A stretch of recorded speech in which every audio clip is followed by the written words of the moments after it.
Alright, welcome back my friends. Jesse Slamorelli here to do the last mainstream CD music collection video.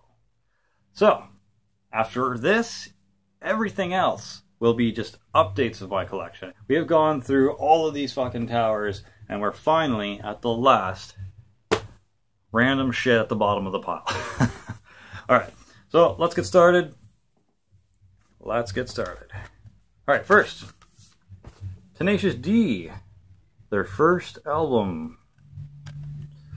Now, depending on what you think about Tenacious D and their movie that they came out with and the videos and stuff like that, this technically could be the sequel CD, even though it's their first released. So there's a couple of decent songs here. I mean, Tribute, everyone knows Tribute. Wonder Boy is kind of interesting. Fuck Her Gently is interesting.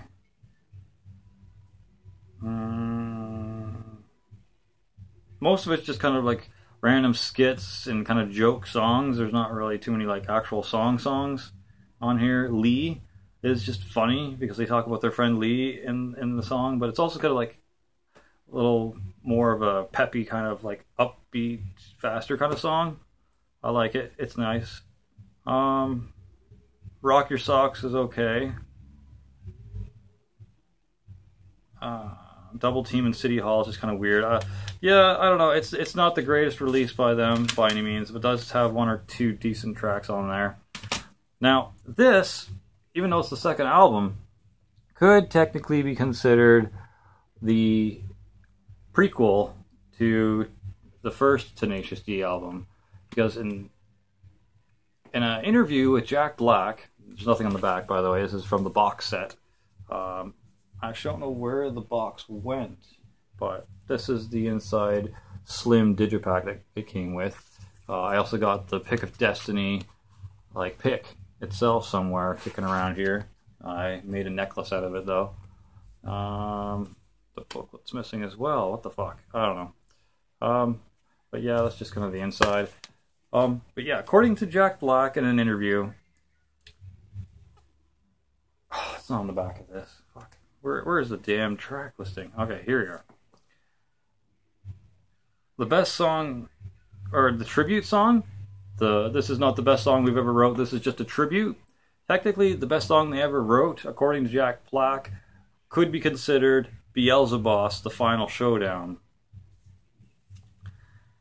So, if that's true, then the Tenacious D album happened after the events in this movie and all these songs. So this is like a prequel. But then, it makes sense, because in this it shows how they meet, how Jack Black meets Kyle Gass and how they form the band and whatever. So technically all the songs in here does make sense that this would be a prequel to this debut album here. So that's cool. Kickapoo is kind of funny. Classico is kind of funny. I like those songs, they're really good. The history of Tenacious D is interesting. Master Exploder is probably like the best song on here. I fucking love it. I did not mean to blow your mind. And his head explodes. He's like, sorry. That's just kind of funny. And then those two, like those guitars that just randomly pop out of nowhere. And he's like licking the crotch of the one that has the two legs. Like, oh my god. It's funny shit. I love this movie. It's so good. So good. So funny. I mean, I don't care what you think of Jack Black. I think he's funny. He's not like the greatest in every movie. His best movies are still probably The School of Rock and then this. Everything else he's kind of maybe Shallow Hal, but yeah, that's interesting stuff. Car Chase City's kind of alright. The Metal, everyone knows from being on the Rock Band game. And then finally, this is Tenacious D, The Rise of the Phoenix. And as you can see, it's basically just a weird, gross looking dick and balls, but they just kind of turned it into a phoenix. So that's why it kind of looks like the word penis and phoenix in one. There's the back. There's the original sticker.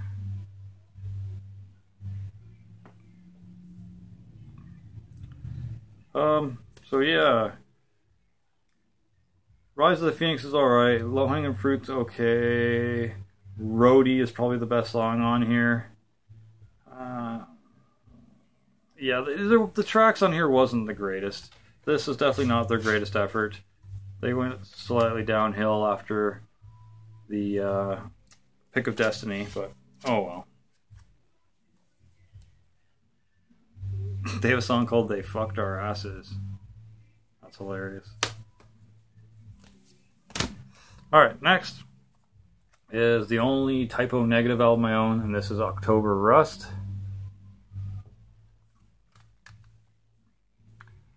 I'm not even sure if this is mine or if this is the wife's. I think this might be the wife's, because I know she likes Wolf Moon. Yeah. She likes the song Wolf Moon.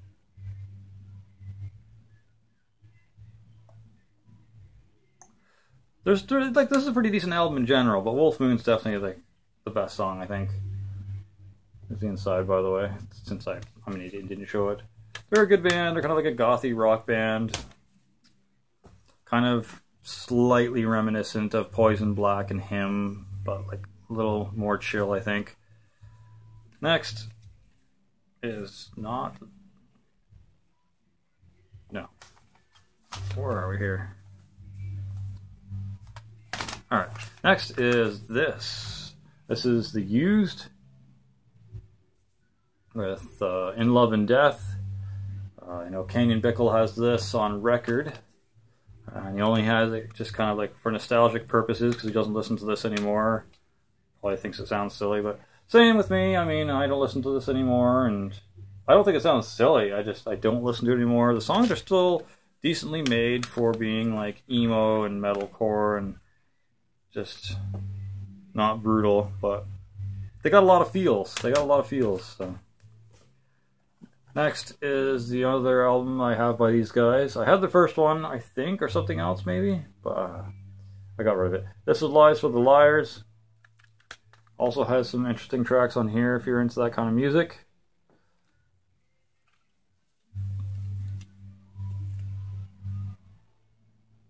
That box thing scares the fuck out of me. Like, what the hell? The Ripper, Pretty Handsome Awkward, The Bird and the Worm, Hospital, Paralyzed, Wake the Dead, Liar Liar, Burn in Hell. That's funny. Yeah, it's alright. I mean, I was going to sell that at Deja Vu, but I'm like, no, I'm going to keep it around. I'll keep that shit around. Next is Witch, self-titled, from TP Records. This is doom metal, kind of similar to like Pentagram and Sabbath and that kind of stuff. Original sticker there. Now all this is showing up backwards on my end here, so I hope when you see the video everything is all the right way around, otherwise you're not going to be able to read anything. Yeah, it says, Witch's self-titled debut mounts a mighty sonic tumult that harkens back to the classic heavy metal of various 70s outfits. Pentagram, Black Sabbath, oh yeah, so it does mention them, while still sounding modern in its assault. Pardon me. Which features Jay Mascis of Dinosaur Jr., Dave Sweetapple, Asa Irons from Feathers, and Kyle Thomas from Feathers. That's kind of a weak band name, isn't it? Feathers? Sounds like someone wants to go LARPing. So yeah, it's got Seer, Soul of Fire, Black Saint, Changing, Rip Van Winkle. That's actually a pretty decent track from what I recall. And Hand of Glory and Isadora. Check them out. They're alright. There's some interesting kind of doomy sludge metal stuff. If you like the Black Wizard or Electric Wizard, maybe. They're all right. It kind of also reminds me a bit of Orange Goblin. And yes, stuff like that. Next up is a metalcore, kind of screamo, emo, whatever band I saw with Abandon All Ships. These guys were the band just before Abandon All Ships. This is Woe Is Me. This is the album called Numbers, and the S is in square brackets for some reason. Still got the original top sticker there. The inside booklet with some words you're probably not going to be able to read because they're too dark. And CD. Yeah, it's just some liner notes produced by art, management, label. Yeah, so nothing too important. Holy fuck. Unveiled Men and Delinquents. Mannequin Religion. Keep Your Enemies Close. Hell or High Water. For the Likes of You. Our Numbers, If Not For Ourselves, Desolate the Conductor. That's all that's on here. So yeah, basically if you like Abandon All Ships and the Browning, check out Woe Is Me. Next is some kind of like classic, kind of bluesy, rock, metal type stuff. When I first heard this band and I saw the video for Woman, I swore to God when I first heard it that I thought it was Zach Osborne, so Ozzy Osbourne's son. I thought he had a band, and I thought this was it, but it's not. That would have been really cool, but it's not Zach. Wait. Jack. Sorry, not Zach. It's Jack Osborne. My apologies. I'm an idiot. But this is the inside. I really like this kind of Led Zeppelin-y, kind of bombastic type of kind of bluesy rock stuff. Woman, Joker and the Thief, Colossal, some other decent tracks on here, but I can't quite remember. And then the only other album I got by Wolfmother, this is Cosmic Egg. This was kind of really hard to find for some reason. I don't know why. I think I ordered it from somewhere, and that was the only way I could get a hold of it, because it wasn't in HMV, it wasn't in Deja Vu Records, it wasn't in anything that was like in stores or anything like that, so I definitely had to order this online. There's the CD, just kind of slips out.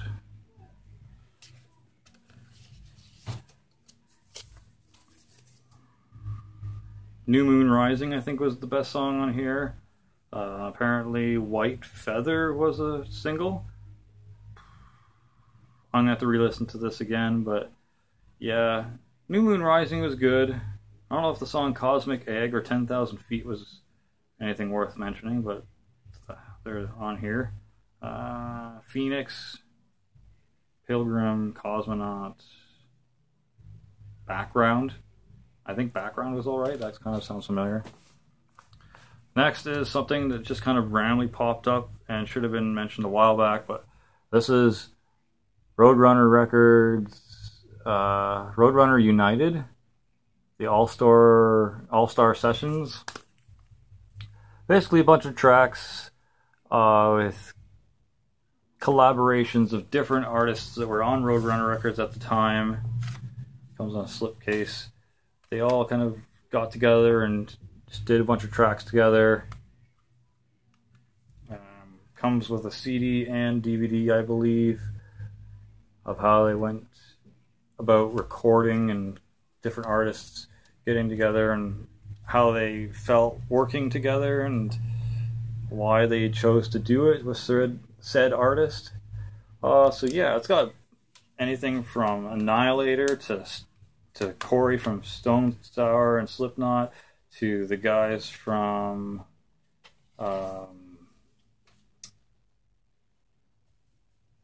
Devil Driver. I think they even have Suffocation on here somewhere too. Like, there's a lot of crazy artists. I'm gonna pull this out and check.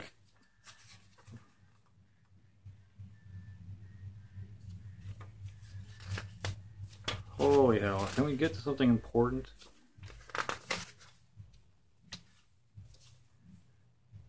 Yeah, so Michael Alkerfield from Opeth, Rob Barrett from Malevolent, Matt Bombash from Vision of Disorder, Corey Billier from Trivium, Glenn Benton from Deicide, Keith Caputo from River Runs Red?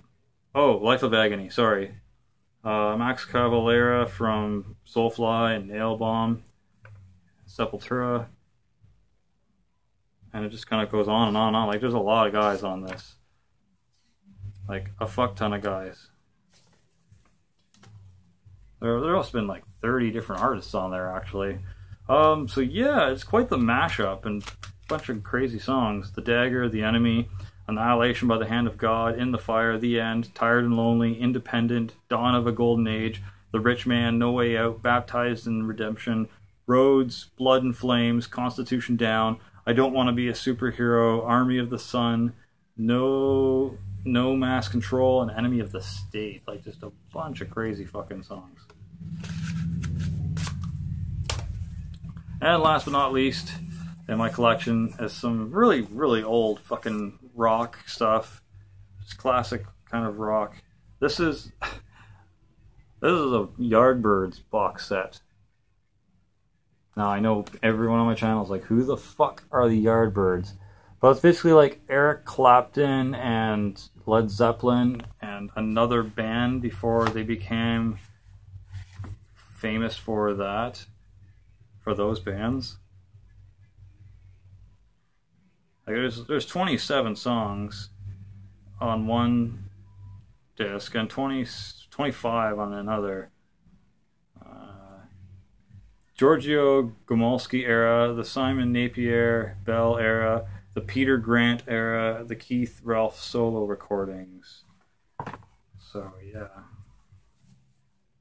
it's just so old school looking. It's ridiculous. Like, here's the first discs, front and back. My dad was shocked that I got this. Actually, he's like, "You listen to this?" I'm like, yeah, on occasion, when I'm feeling just in an odd, nostalgic, kind of old school rock kind of mood. Smokestack Lightning live. Yeah, these are the guys that originally wrote Smokestack Lightning. Then it's just got this giant, really thick liner book with a fuck ton of just notes and lyrics probably, and the band members: Keith Ralph, Chris Dreja, Paul Samuel Smith, Jim McCarty, Eric Clapton, Jeff Beck, Jimmy Page.